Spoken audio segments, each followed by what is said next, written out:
জাহাজের সামনের অংশে এত বড় ফাঁকা কেন? একটি অবিশ্বাস্য ঘটনা। আপনি কি কখনো ভেবে দেখেছেন একটি বিশাল বাণিজ্যিক জাহাজের নিচে এমন এক বিরাট গর্ত কিভাবে হতে পারে? এটি কোনো দুর্ঘটনার ফল নাকি ইচ্ছাকৃতভাবে তৈরি করা? চলুন এই অদ্ভুত ও চমকপ্রদ ঘটনার পিছনে রহস্য জানি।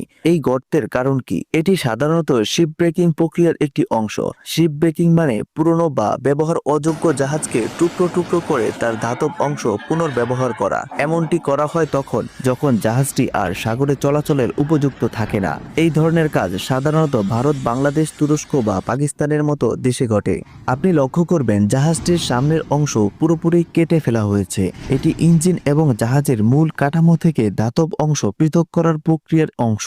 কাটা অংশ দিয়ে বিশাল আকৃতির ধাতব ব্লকগুলোকে আলাদা করা হয় এবং এগুলোকে সরানো হয়, কারণ অনেক সময় জাহাজে থাকা তেল রাসায়নিক পদার্থ সমুদ্রকে দূষিত করতে পারে।